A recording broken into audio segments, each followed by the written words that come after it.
the way that we sort of break out of our shells, the way we break out of this abhorrence of discomfort is pain. And pain is one of those things that will drain your resources just to get your attention. And that in the end seems to be what the role of pain is, just to get our attention. But the men that have the greatest depths of sorrow and the greatest heightens of joy, they're the ones that were able to really realize it. And those are also, by the way, the men that they write books about. Welcome to the Learn It All podcast, the show for today's leaders who want to get ahead and stay ahead, because we believe great leaders aren't born or made, they're always in the making. I'm your host, Damon Lemby, two-time best-selling author and CEO of Learn It, a live learning platform that has helped upskill over 2 million people. In just a moment, I'll be joined by Rick Walker, a man who's failed big, led global organizations, and come out with a simple but powerful message. Comfort is the enemy of greatness. Rick's got a brand new book being released just this week, 9 Steps to Build a Life of Meaning. In today's episode, Rick and I will be discussing how to fight for your future and not just manage the present, why the most powerful leaders are willing to fail, how to turn setbacks into your ultimate leverage, and what it really takes to live a life your grandkids will talk about. Now, you said that living in a painless world is not worth living in. What do you mean by that? So when I embarked on this journey to write this book, like you've sort of been in the business world for a long time, 25, 30 years since I started my first business. I read around 1,000 books and did a lot all over the world, scaled one nonprofit in 53 countries. And I started realizing these themes were central to, regardless of what religion or philosophy that you had or what your nationality was. And pain seemed to be one of those central themes. And so what I discovered, and one of the ideas that I've synthesized, is that a painless world would only birth joyless lives. A painless world would only birth joyless lives. It's not that we need to embrace the pain so that we can get better necessarily. It's that we embrace the pain because that's the only way to truly appreciate the points of joy in our lives. I mean, look, life is nothing more than a string of failures with the occasional moment of perfection. That's all that life is, especially those of us that sort of have our entrepreneurial hat on most of the time. And so we've got to figure out a way to get through that pain. If we get through it in the way that it's optimistic, that there's something on the other side of that, we get through it with sort of the right heart, the right mentality. And that's the sort of person that is able to overcome more of the pain in their lives.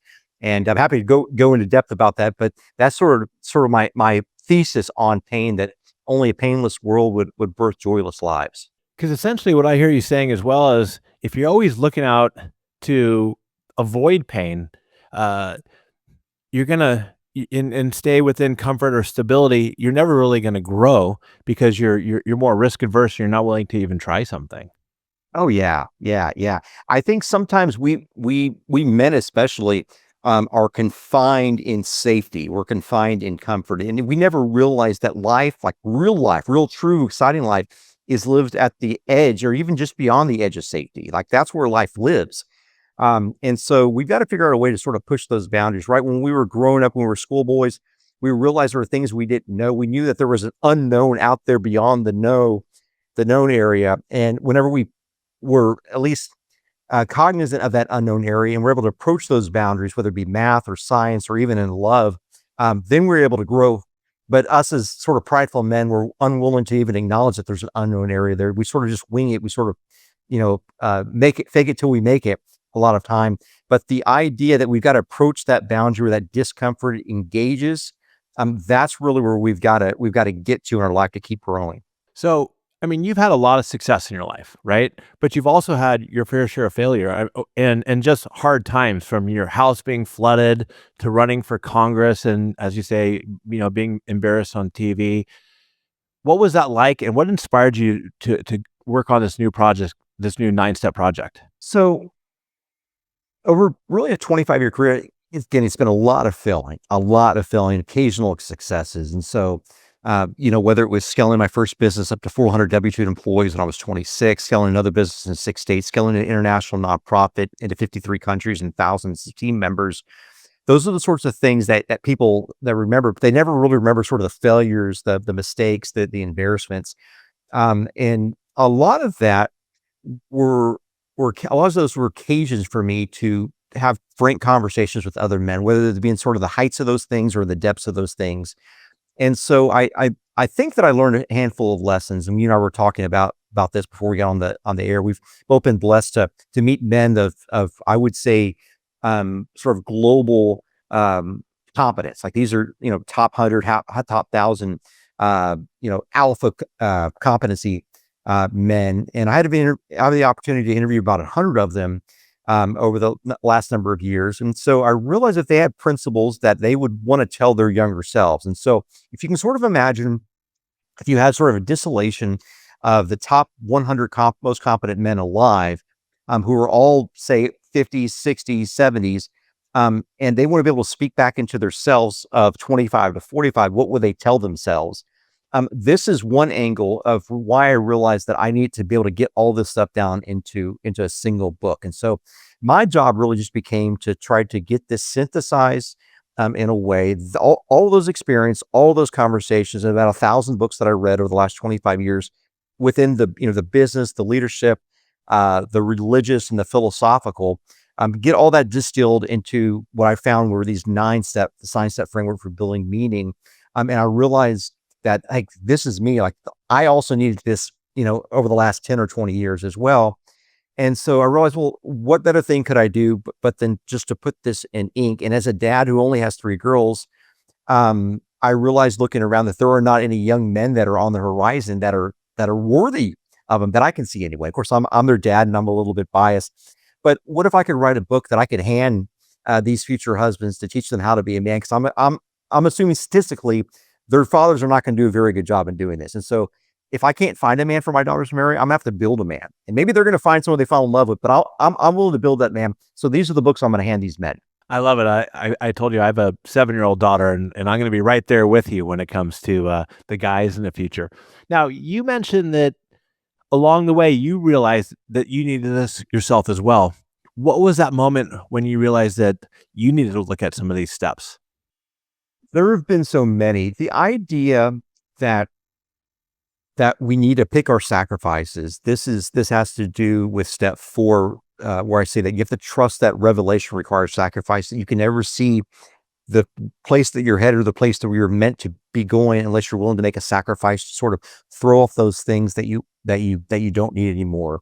This looks a bunch of different ways. And the way that I discovered it was that I found that just in my own personal planning, when I would do quarterly and annual planning, my do not do list was often more important than my to-do list.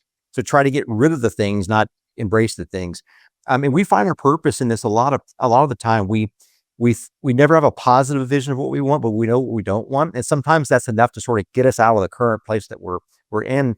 But I discovered that sacrificing, giving up the things that I most desperately wanted to keep so I could pursue the things that I most needed, that was the act that was able to propel me forward when the times I was stuck and the times I didn't have a clear vision of where I wanted to go.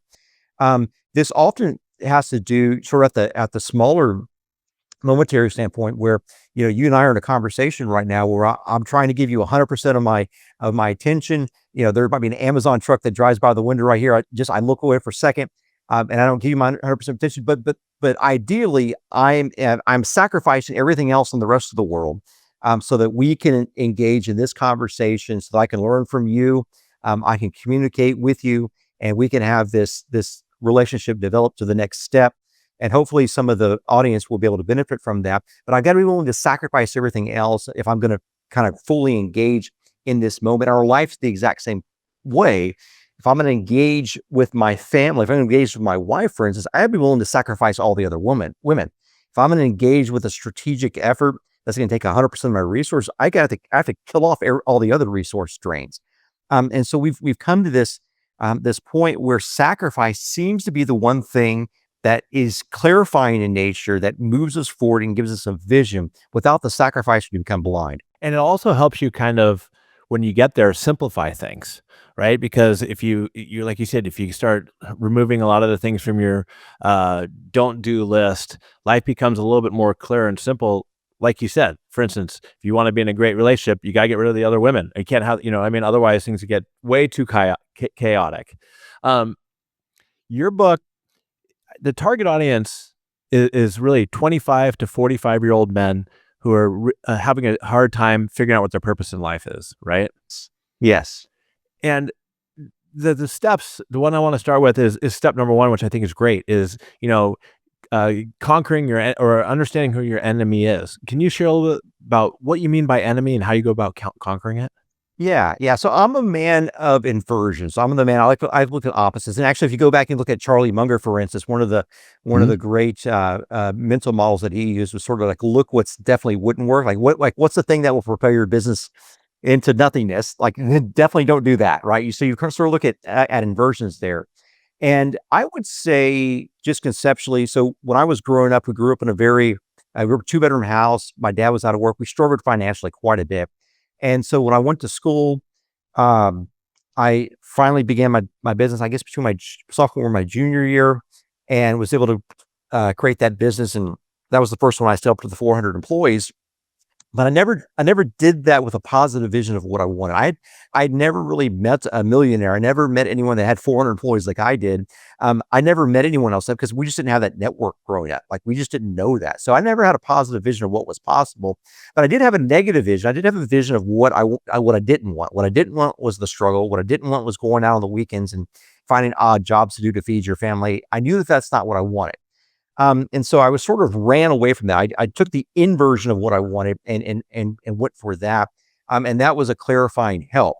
Now, for many men, we don't have a vision. We weren't raised in a way with a father that taught us how to develop a vision. Luckily, thank God I did. I've got a great, amazing father. The idea that we don't know what we want out there, we don't know what's possible, we don't know where to start. We're not willing to put ourselves out there on the line. We don't have a mentor. We don't have a positive vision. And in fact, I did some informal polling on this, and I believe that in excess of 75% of young men between 25 and 45 are in this situation. They don't know what they want. In fact, many of them won't even pursue love. They're not even asking women. They're not even interested in or even thinking about inviting a woman into their lives. And so this is a struggle, especially those that are sort of on the lower end of that. And so what do we do? What do we do when the academics, when the theologians, when the philosophers, when the strategists tell us to pick a vision, set a mission, set goals, set objectives, set tactics, and build a life around that? Because that's what the theoreticians say. Well, again, I'm an inversionist. I'm a doer. I'm not a pontificator.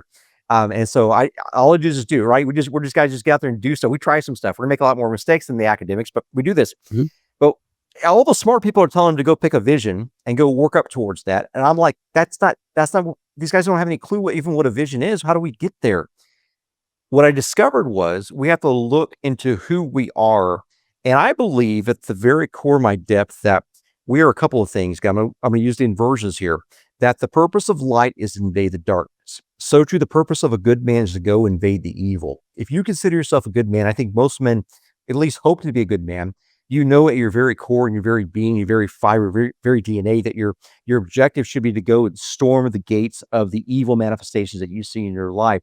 And so if you can find that drives towards that negative, that enemy, that evil that we all see around us, then you can hope to maybe put together a little bit of the movement that you need. Maybe even cobble together a little bit of competency to pair with that little bit of integrity to go fight an enemy. And I've found, Amy, that if we can figure out what manifest evil there really breaks our heart, what we see out in the world that really hurts us, I mean, maybe that sex trafficking website that doesn't respect minors, maybe that fentanyl addiction that's in our public schools, it may be that drug abuse, that alcohol abuse that's infected our greater extended family for generations. There's a manifest evil that we all see around us. And if we can set our sights on that, and if we can allow that to just sort of break our hearts and get us at least upset and angry enough about that manifest evil, we have the hope of divine resources sort of invading our lives. I don't know how it happens, but invading our lives in a way that we will be propelled with the momentum to at least get started. And when we get that momentum, just like I had that momentum to escape the life of poverty, we find the magic along the way. What I hear you saying is, okay, so say for instance, I walk around the streets of San Francisco and there's a huge fentanyl problem. And there's people dying and it really upsets me. Now, I could look at that as my enemy, even though I'm not suffering from fentanyl myself, but I could manifest that problem that gets me so freaking upset to help move forward. Yeah, yeah. And I think problems like that are more public in nature, that are more broadly accepted, That's when you be able to cobble together what I consider to be like the 10 urgency accelerators. One of those is building a team. Right, you're always looking for resources to go fight these big battles, and whenever you have more people that are attacking the same enemy, it gives you a little bit more momentum, a little bit more urgency in the movement, and that's really what we're looking for in this first step. When we choose one worthy enemy, we're looking for something that'll sort of ignite that urgency in our lives. That's what we need to take that first step towards what might hopefully become a positive vision. So is it looking more for a public thing, or is it somebody who's suffering, or let's just say have drinks too much, and they look at like the drinking part is holding them back? Is it they pinpoint that as their enemy, like they want to conquer that? Yeah, I think so. I think you look for that one thing that breaks your heart the deepest. I think that's sort of just a personal opinion. Mhm. I think, secondly, if you can find something that has a devastating impact on the most vulnerable in society, so think children, think the elderly, I think those are the sorts of things that you're going to be able to, build a team, cast a longer term vision around. It's a better story as well. No, I like that, and for me, it would be children, right? Because I don't think there's anything more pure and beautiful in the world than children. So, thanks for clarifying that. And so the 9 steps. Well, first of all, why steps, not rules? A great question. Great question. There's something beautifully mechanic about a step. Um, if you sort of think about a step as someone that's in a marathon, it's sort of in a race, you think about them taking that step towards the finish line away from the starting line. And that's really what we're trying to do. We're trying to get off the starting line toward the finish line. Now, the idea of a step, you think about it sort of again mechanically, um, you you have a little bit of grip. You have a little bit of friction in order to kind of launch off towards that finish line. And that grip, that friction, that pain, those pains in our lives, just like the runner, that grip becomes grit over time. They sort of inverses where the threats are seen to be opportunities where we first only saw them as threats. And so we see these little things begin to build up. And in a way, there's something symbolic as well about a step as well, because whenever you run, you have to bend your knee towards the future which you envision. Um, the only way to get to your vision, get forward, is you have to bend your knee to that in order to take a step. And steps become strides, and strides become momentum, and momentum gives you acceleration over time as you move off that starting block. Um, and then ideally, if you're a great runner, you have your vision cast on that finish line. Now, here's the interesting thing. I think it's probably mechanically possible, but let's say for my own sake, it's not mechanically possible. It seems to me that like in life, you're only taking a forward step or a backward step. That there are no sideways steps. You're either advancing towards heaven or you're falling back towards hell.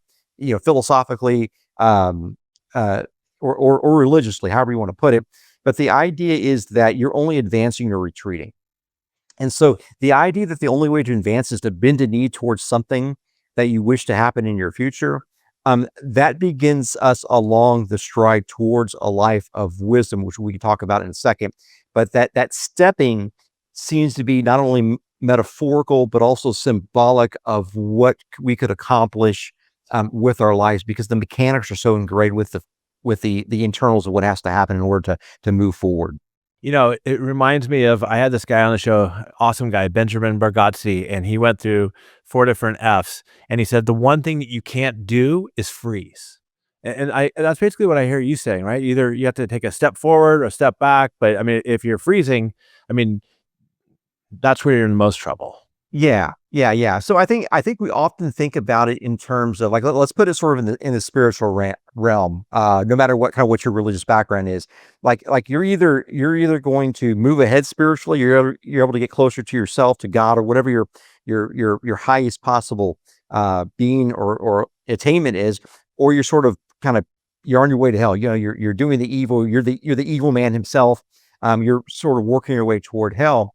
And we think that there's no sort of neutral in that you talk about, that sort of that freezing. There's no there. But the truth is, if you think about it from an evil perspective, that and if you kind of put a name on it, think about it in terms of Satan. Uh, all Satan wants to do is run off the clock on you. All he's got to do is prevent you from serving that higher thing. He doesn't necessarily need you to serve the lower thing. He just needs to run out the clock on you. If you think about it in terms of that, you're like, oh crap! Like I've got to move forward. I can't stay where I'm at.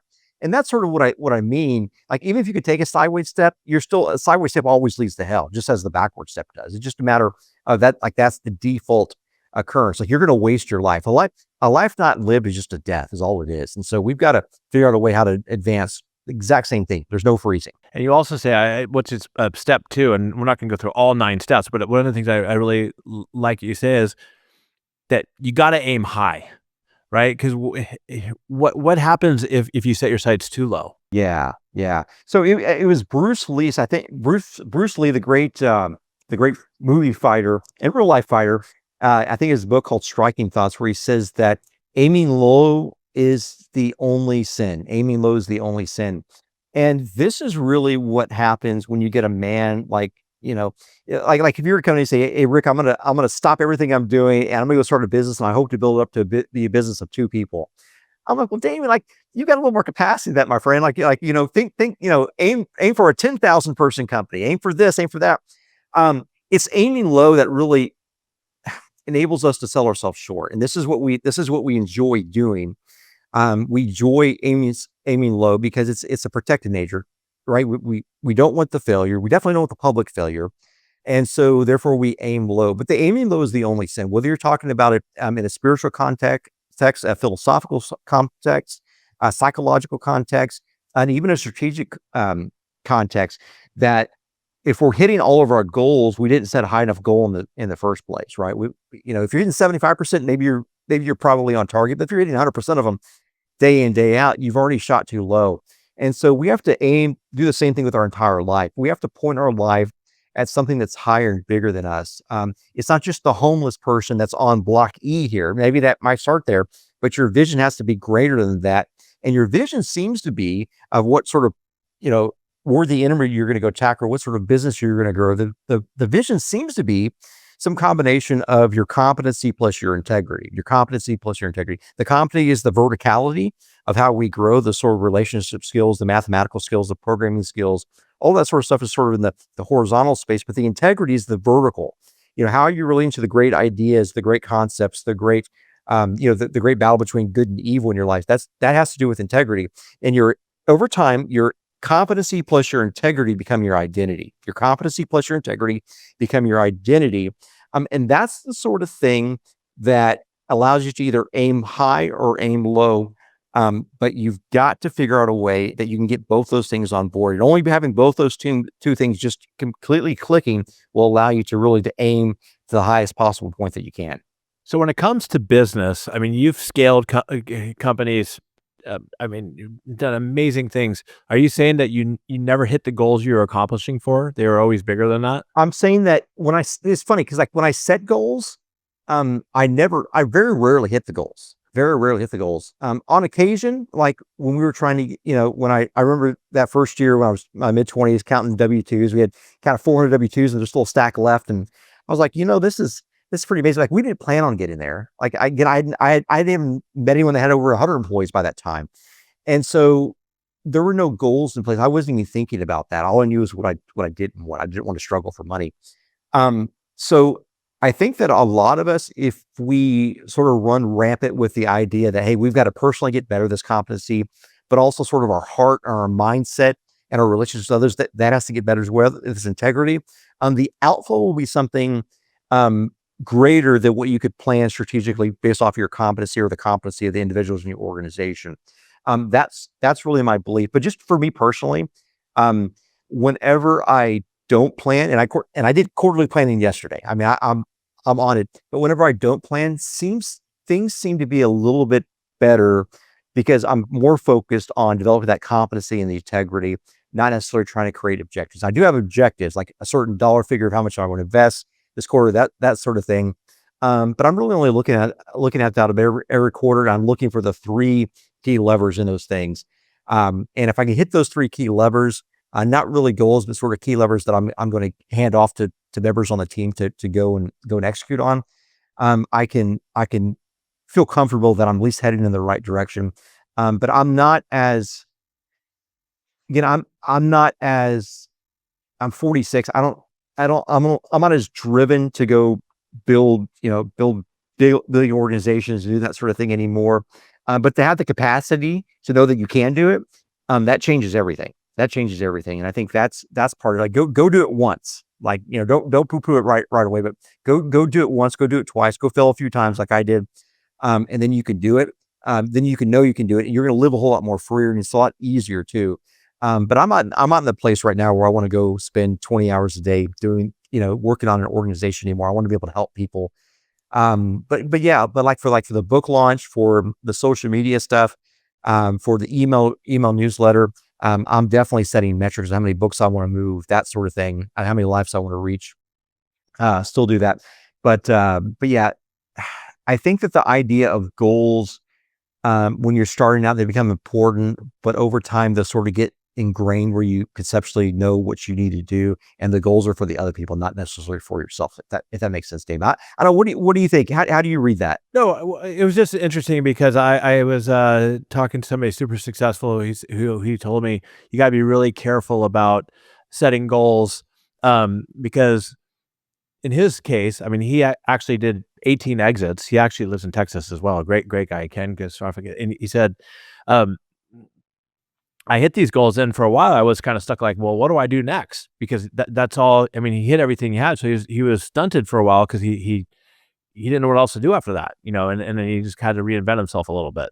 So Yeah, and I found as well that your skills in business, they translate very, very well to to the nonprofits, especially in a board role, an advisory role, and even helping nonprofits fundraise.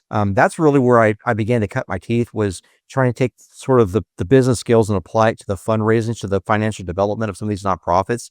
And it became very, very easy because no one in the nonprofit space wants to ask for money, and they don't really feel comfort around the wealthy people. But I know a lot of wealthy people, and I don't mind them rejecting me. It doesn't bother me. And so just easier for me to go ask for money for these nonprofits. And I think over time, I think that like someone like that, this is what it was for me. The more I could put more time and more emphasis on the nonprofit world, yeah, maybe I made a little bit less money, which most of the time I didn't. Most of the time I did make more money. But if I could split my time 50-50 nonprofit and for profit, my life was a whole lot more enjoyable than if I was just focused on myself, focused on building one organization and one thing that ultimately benefited me. yeah, and getting back to wisdom, you just mentioned right there, what you learned, you could apply it here. But what is your definition of wisdom? So this is what the wisest mind looks like, just from my research, from my studies. Hmm? The wisest mind looks into the most distant future for the most valued reward that it can purchase with the currency of the present. I'm going to repeat that one more time because I imagine repeat there's that. someone that wants to write this down. This is also called sort of the ultimate life goal as well, by the way, guys. The wisest mind looks into the most distant future for the most valued reward that it can purchase with the currency of the present. So sort of break that down into three different things. So the most distant future, so you're not looking for things, you're not working on objectives and life goals that terminate in a year or 2 years or even 10 years. You're looking for things that are farther out than that. Most valued reward, you're not looking for that $1 million exit point. You're not looking for the pension that you're working for. That's not a ultimately wise thing to do, if you dedicate your entire life to it. And then there's also the third thing, which is the currency of the present. The currency of the present. It's said that we've already lost yesterday, and all we have is the hope for tomorrow. So all we have really is today. Like today's the only day to act. You already lost yesterday. All you have is a hope for tomorrow. And all you have is to act. But somehow you got to act in today with the intensity and the desire to have that most valued reward in the most distant future. And I found that if you can operate your life in a way like that, where you realize that maybe I don't have to commit 100% of my time to just things that only benefit 100% me. And you can maybe spend half your time doing nonprofit work, even if it causes you to spend a whole lot less time sleeping, a lot less time on the golf course, that you can begin to point your life on something that's not about you, that is more distance in the future. So let me give you an example.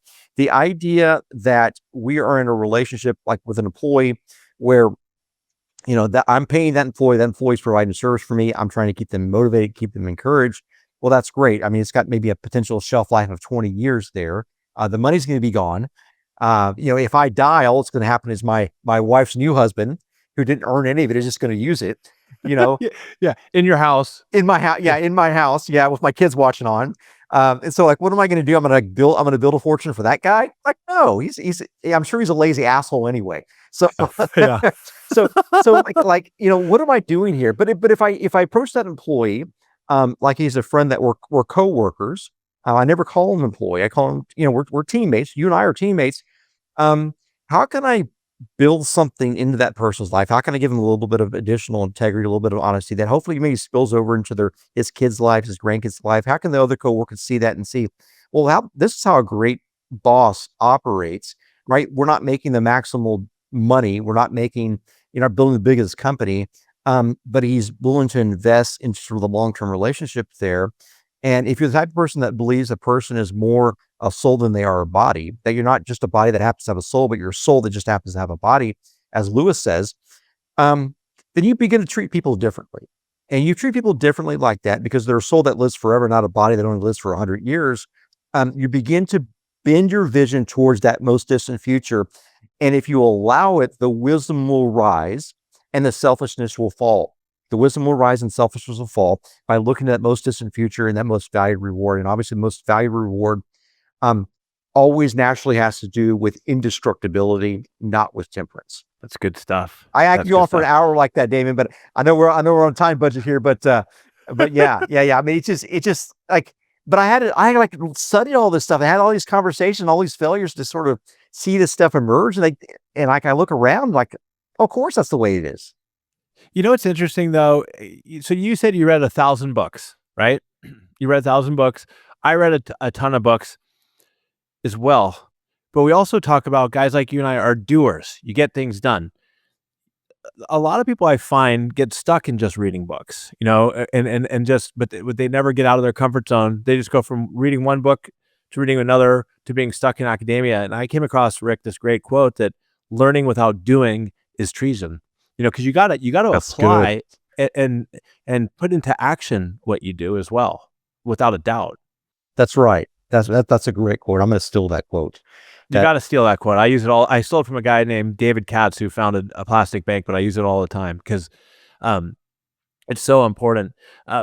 With your book, what is it? What is the shift that you like? The first shift you want to see that your readers get out of it? I think, I'm 1 year basically out of this time. So I'm 46. I wrote this book sort of 25 to 45-year-olds. Right. 50-year-old guys are going to enjoy this as well. And so 18-year-olds. But 25 to 45 guys. As someone that's just about a year away from out of that, I'm looking at this. I'm trying to think like, what was the thing that was holding me back? What was the one thing I wanted? It was the exact same thing you just said. It's the idea that we've got to reach our potential. Like we grew up and our moms and our aunts and our grandmas told us we were going to be great. We're going to do big things. They always had these high expectations for us. When we went to school, we were told we were going to make $100,000. And, some of the guys that graduated with their MBA degrees, they came out thinking they're going to run the companies from day one.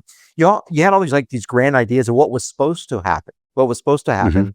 You had this unlimited potential, but all of a sudden, 3, 5, 10, 20 years down the road, nothing's happened. So like, where's all the potential? Where's all the concreteness that was promised? That's sort of the big question. That's the question I was asking myself for a long time. Would I just be a failure that everyone just expected to have high hopes for? And you can't live on high hopes forever. You have to actually do something in the real world. And it can't be the world of bits. It's got to be the world of atoms, in the long run. And so I realized that these young men, just like me, what I really want to do is I want to unleash my potential and turn the potential into actuality. Like I want it to, all these optimistic thoughts, all these grand dreams that people promised me and I thought in my own head would become true about me. Even though they might be a little bit late, I want to see that come to fruition. But what needed to happen? So again, I'm 1 year away from that. So now I'm looking back on that 20-year phase of my life when I was wondering where all that success everyone promised me was. And I realized what happened was I let the comfort enslave. But my desire now is to try to help these young men. And what I want to help the young men with is I want to rip away the comfort enslaving their potential. I want to rip away the comfort now enslaving your potential. And the same young men want their potential to be unleashed, but they won't admit that it's the pain, the comfort, and the unwillingness to embrace that discomfort that's enslaving them. It's enslaving their future, enslaving their very lives. And so I found that if the young men's goal of what they want to happen in their life, see their potential unleashed, and my goal to rip away the comfort that's unleashed, that's enslaving their potential, is basically the same thing. Like, we're working on the same thing, and that just gives me energy and momentum to work as hard as possible to help them realize that, because my desire and their desire are really the same thing, only that the mechanism to do that may be a little bit different. Like, the thing that they least want to do is the things they most need to do. That's the reality of the situation. The things they least want to do is the things they most need to do, and it's that protection of comfort that's enslaving them. What's an example of something like that? Oh man, it's cold calling. Like, I know there's like a lot of small business owners out there. It's cold calling, guys. I mean, you got to pick up the phone. Don't send an email. Got to pick up the phone. I don't care what anybody says. You can't send 1,000 emails that nobody's going to read at all anyways. Yeah. You want to do the one thing that no one else wants to do. Like, that's how you get noticed. That's how you get. That's why you build a blue ocean business. You do the differentiator. So you've got a protected asset class there. You got to protect. You got like these massive, completely defendable barriers to entry. Whenever you're willing to do the things that no one else is willing to do. The idea. So let me tell you this. So when I was in college, my first 2 years of college, actually my first year out of high school, my first year of college, I was doing telemarketing in the summers. So I was going to school in Oklahoma City, driving nine hours back to Corpus Christi. I was in Corpus Christi, down by the Mexican border for summertime. And so I was at a call center, and I hated it the first year. It was horrible. It was horrible. Just getting rejected. Getting rejected 100 times a day will do something to a man. And so the next summer I came in and I did the training for that. And I was sitting there just like that. So I did 3 days of training to get ready for that summer. And I was getting ready to make my first call, and I just heard this voice. I don't know if it was God. I don't know what it was. This voice said, "Rick, you don't need this. You don't need this. Like, you can do this." Like, I was ready to do that because I already done it before. But you don't need this. And so I had headphones on, like just like this, Damon. And I took the headphones off, and I looked over there, and there was the call center manager. I stood up and I just said, like, "Look, I don't need this." I just walked out. And the very next day I started my very first business. And what did I do? I went door to door to door, asking for business face to face, because that's the next evolution. If you can get rejected face to face and it doesn't bother you, you're in a superior place in life. Like, that's the kind of person that can go when the nonprofit needs $10 million to stay open. You're going to go and you're going to ask for the money because you've got the cojones to go do it. And all these other people don't have to do that. Like, you've got to be able to take on that rejection face to face, but it starts over the phone. But if you never get from the email rejection to the over phone rejection to then face-to-face rejection, you're never really going to live. And you're never really going to be useful to too many people. You need thick skin, and you also need to, I think, understand that it's not personal and that who cares, right? I mean, it is so hard though. It's right. It's so hard to hear no. And I guess that kind of ties into your one step where it says, the joy actually requires pain. Yeah. That is like one of the truest things that I never realized, that the way that we sort of break out of our shells, the way we break out of this monotony, we break out of this abhorrence of discomfort in our lives, this horse to do anything differently, is pain. And pain often comes at us from a different domain. It comes at us from a sickness of a child or a spouse or a parent. It's one of those things that will drain the entirety of your resources just to get your attention.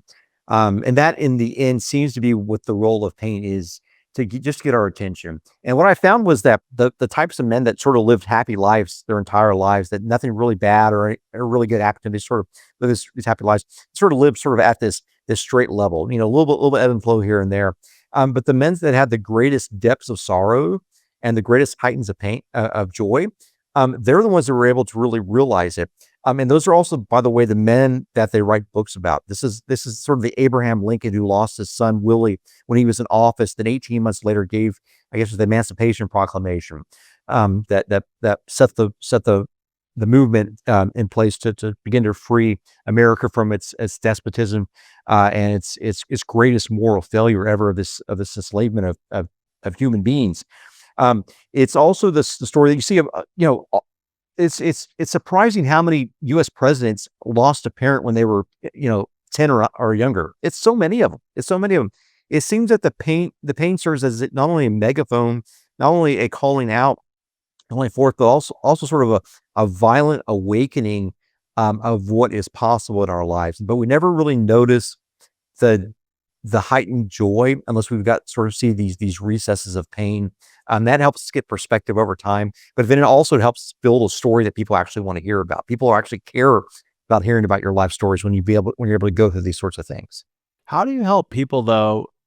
And I see this quite often, not in the people I interview like you, but the people who have pain or they have failure and they're stuck in the victim mentality, and it's just blame for everybody else. It's blame, blame, blame, but they have a hard time taking accountability for themselves.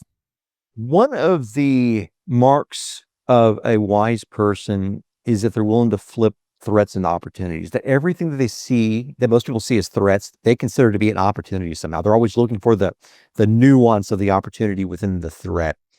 Um, and the person that is not willing to take on the accountability themselves, accountability for their own life, has definitionally lost the agency over themselves. You no longer remain a man or a woman, or a human being, whenever you're unwilling to take on the agency of your own decisions. And that's just a cruel, hard fact. But so where do we go from there? That's the question. Where do we go from Mhm. there where we never want to admit anything's our fault? What we begin to do is we begin to get our eyes off of ourselves and think, what would the most wisest version of ourselves 50 years down the line, what would they want us to do? Like, wouldn't that most future version of ourselves love us the most? And wouldn't they also have the right perspective on what we should do? And imagine your future self and ask yourself questions like, what would I do if I knew I could never die? Or what if one whim was to wash away all my weakness? Or what if someone's hope could invade my hopelessness? Or what would happen if I took up an ounce of responsibility, and I pushed off having a gallon of regret? These are the sorts of questions that your wise self, the person 30 and 50 years from now, would be asking you. And these are the sorts of reflections that you want to think about if you don't have anyone in your life that even loves you. Like, what would you at least yourself think about you? And then think about all the wise people that you know, your grandma and your grandpa, and these people around you. What would they want you to do? What would they want you to do? Um, I think that the central idea is that we have to figure out the shift from a victim mentality to a victor mentality, from a threat mentality to an opportunity mentality, from this mentality that we're in it ourselves and that no one's going to come through and help us, or that we're putting all of our eggs in the MTV basket, as Ricky Bobby would say. Um, that we push that off and we realize that there's no one else coming to save us. There's no one coming to save you. You're not going to meet a famous person. You're not going to meet a wealthy person. It's just going to happen to you. You're not owed that. You're not deserved that. And if you don't take action yourself, action will be taken upon you. If you don't pick a master, one will be thrust upon you. And if you're going to let everyone else's thoughts and the happenstances around you invade your mind and cause that control your life, you're actually living in the way towards defeat. You're moving backwards in the race. You're seeking hell and rejecting heaven. You're seeking the loss of everything you ever hoped to be, um, in favor for something that's more comfortable. And so we've got to figure out a way that we're going to take responsibility. Two things where we're going to take responsibility. And I'll just ask a follow up question or move on. So the first thing we need to do is we need to take responsibility for our minds. There's some of us that believe that what we see around us in reality is a result of what we awaken, we pay our attention to, and we believe is the reality in our minds, that our minds control our reality on the external, not that the external controls our minds. That gives us full and complete agency over the circumstances that surround us. And we reject everything, all the circumstances that we see around there. Case in point, Viktor Frankl was in the concentration I was camps. just going to say that. Yeah. I mean, I mean, go ahead. Listeners, if you haven't read Man's Search for Meaning, you have to. I mean, Rick, I didn't mean to cut you off, but that's exactly what came in. I want you to share it a little bit. That's exactly what came into my mind when you mentioned that first one.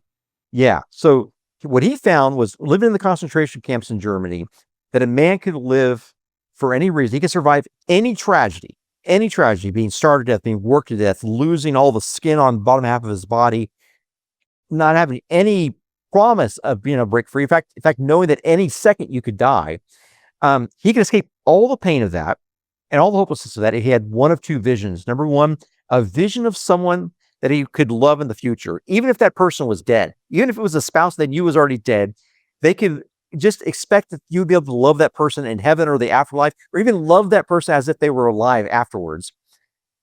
Or number two, they could survive any pain, they could survive any tragedy, any hopelessness, even the concentration camps, if they had a future responsibility to someone else, future responsibility to someone else. And that is the second way that we break through this, is we consider what are the future responsibilities that I'm going to be held accountable by, either by the people I love, even society. They're going to hold me accountable and responsible of how I deal with this person in the future. Maybe it's taking care of loved ones or a sick person when they age. Maybe it's dealing with your neighbor. Maybe it's handling someone that you know online that needs some encouragement. You have a responsibility. It's Dostoevsky that says this, and I'll end this part with this. It's Dostoevsky that said, I believe it's in the Brothers Karamazov.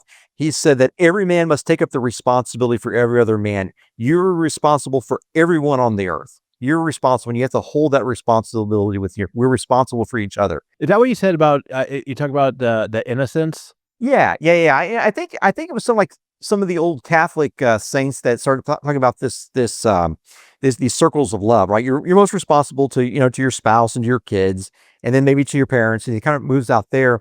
But Dostoevsky just breaks it all down and says, like, look, you're responsible for every other person on this planet. Yeah. Like, you're responsible for what they do. You're responsible for what they see.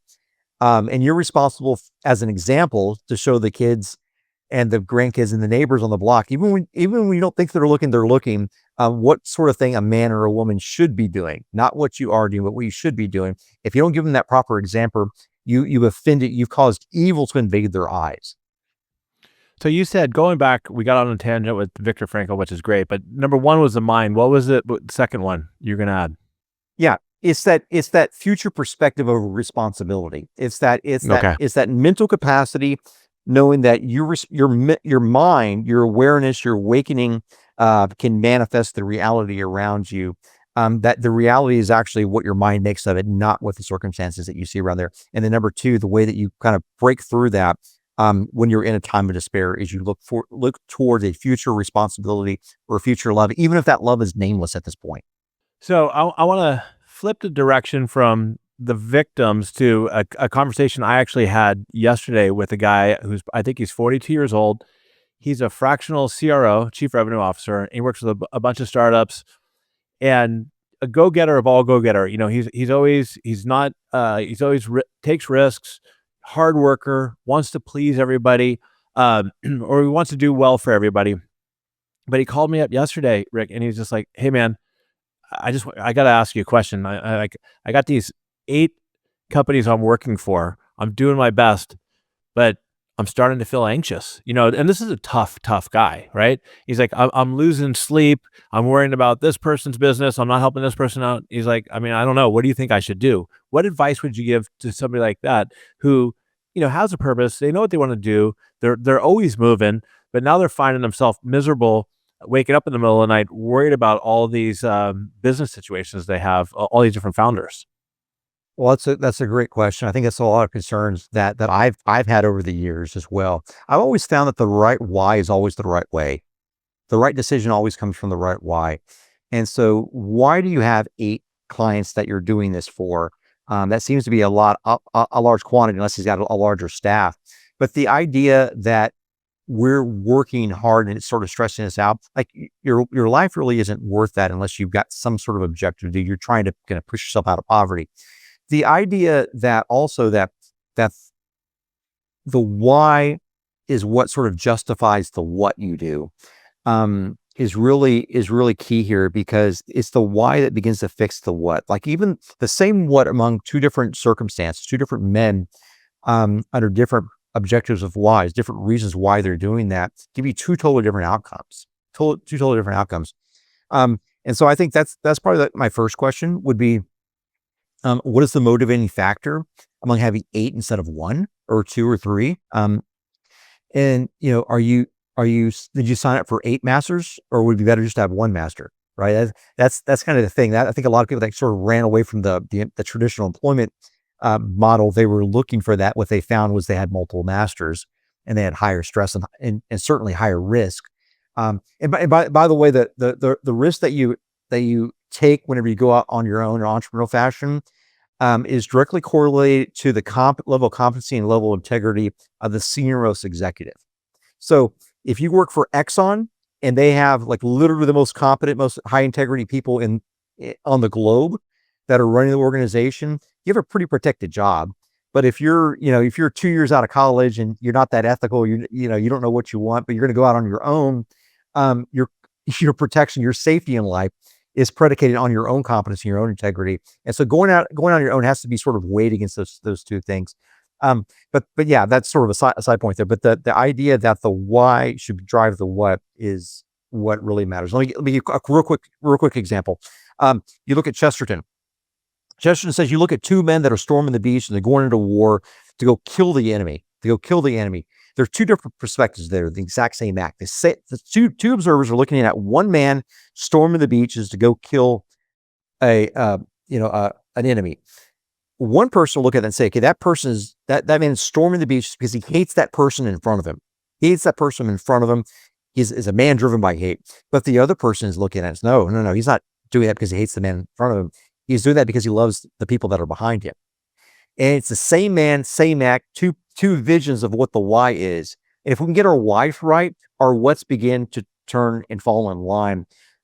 It's the proclivity to embrace the higher. It's the aiming higher rather than aiming lower perspective. And so sometimes we just need to really readjust because it's the what sometimes get our why skewed. No, that's great. I want to get back to your book before we close out here. 9 steps, and I know they compound on each other, but do you have to go through them linear, or can people look at it and say, I just need to focus more on this specific area than a different one? Yeah. So they certainly compound. The ideas begin to manifest in different ways. So they're written in chapter pairs. And so there's 2 chapter pairs. It's actually 3 chapter pairs, and sort of in the middle of the steps. So steps 2 through 8 are 3 chapter pairs. And the idea is that we work through the ideas of sacrifice and personal revelation first, and then we work through the ideas of what has to happen. Like, what do we really need? And the purpose of pain, the purpose of joy in our lives, how to get those sort of right sides in our lives. And then we work on the idea of the eternal perspective, right? That most distant future reward that you're looking forward, valuing people like their souls, not just bodies, that sort of thing. But that indwelt in that is the idea of competency, where we look at 2 different people, Dr. Ben Carson and George Washington, as probably 2 of the most competent people that have ever lived.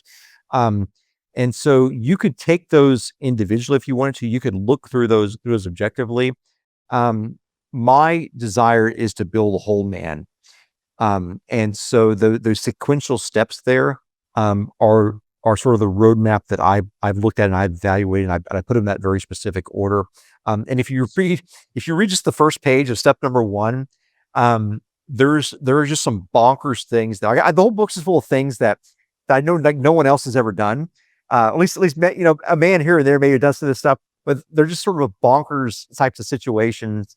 And you read the first page, the very first step, you're like, I gotta read the rest of this, like in order. Like this is the way it goes. But it functions as a self-improvement memoir, with a theme that sort of takes all these great ideas from outside of that and binds them together. Again, I'm looking for the densest, most practical, most useful book that I could possibly write. I'm gonna give you the value of 1,000 books and 100 of these interviews and my 25 years of experience, all in 9 steps. And so there are 9 very practical steps, and I like them in order, but I guess you can pick and choose. I like how you call it the self-improvement memoir. So my editor said that, and I said, that's not a genre, is it? He said, no, it's not. It's not. I said, so what are we doing here? Yeah, I said, no one's going to read this book. You can't even classify it. But here's the deal. Like, you gotta be different, right? That's right. That's right. That's what we talked about 5 minutes ago. Yeah. You have to be different. And I think, like you, I'm not going to just tell you the facts that I've learned. I'm going to tell you like the things that I personally learned. you got to be able to relate to people. You have to. I mean, in business and in life, you have to figure out how to connect with people. And I think not part of it, a lot of it has to do with just being an authentic, genuine person. So I got a couple more questions before we wrap up. You got your 3 daughters, and if you can't build these guys, what advice do you have for your future son-in-laws? Realize that if you build your life around what your grandkids would think about you, that's far superior than what your friends think about you. I've thought for so long. I think maybe like one of the future books I write someday, David, is I want to write a political thesis on the idea of building a society around the grandkids and the great grandkids. Like, why, for instance, like they're debating like why we should or shouldn't go to war against somebody. Like, what would our grandkids want us to do? Are our grandkids and great grandkids going to have this sort of disproportionate strategic advantage to go? I don't know, but that needs to be thought of. But people are just sort of thinking for the immediacy. They're thinking about what their friends think of them. Like, think about your grandkids, your great grandkids. What are they going to think of you? That's what really matters. That's what my question was. That was my last question. What do you want your grandkids and your grandkids to say about you after you're gone? No one is going to give a damn about our lives unless we've heightened a love or defeated an evil. That's the cold, harsh reality that we all live in. And we're not going to make it past our great grandkids without that sort of story we tell. I'll give you 2 answers to that. Number one is sort of from an ego standpoint or an avatar standpoint. I like to envision myself as someone that is passionate, disciplined, and wise. That's sort of what I'm building toward. That's my sort of my personal labels to myself. And this is what I like my grandkids to think of me, just as a person, passionate, disciplined, and wise. But the outflow of that should be something that is great, something that's defeated an evil or heightened a love, or it'd be even better story if it was both those things. And so the final step now has to do with this, that if you want to find what the truth of your life should be, like what is the true decision to make, the true industry to go into, the true enemy to fight, you get to look for beauty. Like, what is the decision that we give the grandkids the most beautiful story to tell? People only tell stories of beauty. We are in a world where there's lots of pain. There's doctors. Doctors bring the beauty into the world, a situation of pain. We live in a world where there's so many fractured relationships. Forgiveness and grace brings the beauty into the fractured relationships. We're in a world where so many people are depressed, where so many people have just fallen flat. They failed, but it's sort of it's the redemption. It's the man coming out of that is the beauty. And so when we begin to construct lives, we're looking for elements of beauty. And I found that in the end, a redeemed man is more perfect than a perfect man who's never needs to be redeemed. Say that one more time. I really like that. A redeemed man is more perfect than a perfect man never needing to be redeemed. Because the redeemed man has that element of beauty in his life. He has that story that's worth telling. A good guy was just good and just didn't do anything with his life. There's nothing to tell there. No one even wants to care. No one's going to go show up to a movie like that. No grandkids that can ever mention you. So what love are you going to heighten? What great evil are you going to destroy? And how are you going to bring beauty into your life? Like that, those are sort of the key questions that we've got to ask ourselves. And that's sort of the question that I'm kind of self-reflecting, even right now, even like this week, like how am I going to display that for my grandkids? No, I love it. And like I was mentioned to you before we went on air, we had our 30th anniversary party for my business, and 300 people showed up, and just reflecting back on some of the things and a lot of the failures and just how life goes. It's like nobody cares about somebody who just doesn't have a story, right? I mean, and it just skated by without taking any risk. It's been awesome. Yeah. But Rick, let's try to recount some of the things we talked about. We talked about finding an enemy and crushing it. We talked about how important it is to aim high, and that's like an ultimate sin if you don't, if you're selling yourself short really on that. We talked about the importance of getting out of your comfort zone instead of just, living there. And at the end, what we're talking about right there, before we wrap up and close out, is there anything else you want to leave the audience with? One more nugget?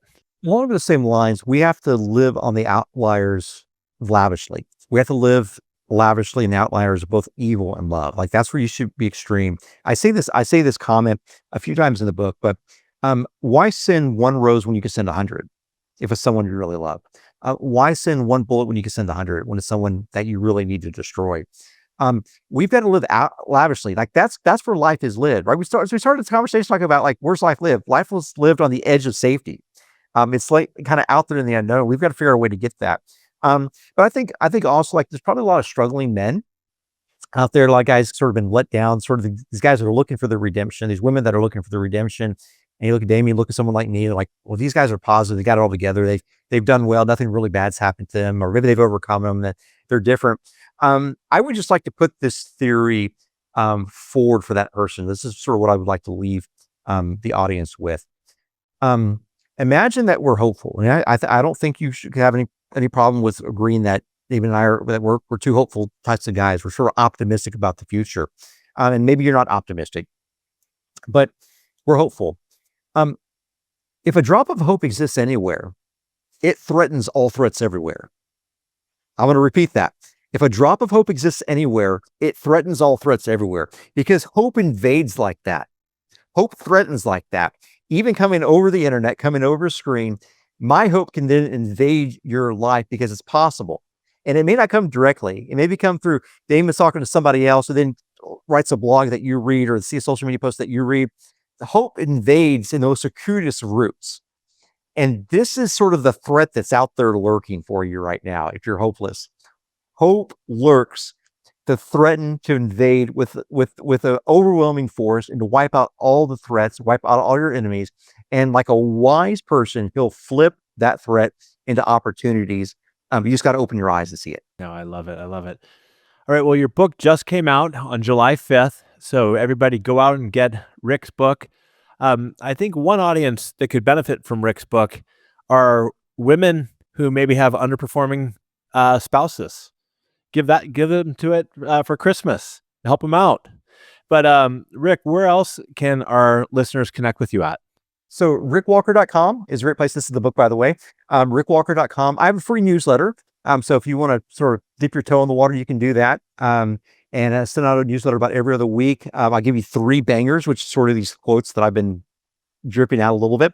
I'll give you 2 videos. So sort of one instructional video and one interview video like this. And then I'll write either an essay or a deep reflection. Like last week, it was out of the Tao Te Ching. So reflections out of ancient Chinese history. And so, you know, it's a great way to connect with me, but my book is available on Amazon, Barnes and Noble, Walmart, or you can go to rickwalker.com and pick it up there. But, you know, love to be able to interact with you. And my emails, just always feel free to reply. I read all of them. I respond to everyone that I can. Listeners, do me a favor. We all know somebody who's stuck. So especially if you know a guy in his 25 to 45 or, you know, 20 to 50 who's stuck, send this episode to them. I guarantee they're going to get value out of it. It'll be something special you could do for them. And until next time, everybody, stay curious, keep learning. Have a great day. Rick, thank you, man. Damon, thank you. Sometimes there may be a business that, you know, they don't always depend on, like they may be more stronger in one area compared to the other. Does that make sense? Yes, absolutely. Yeah. So it completely depends.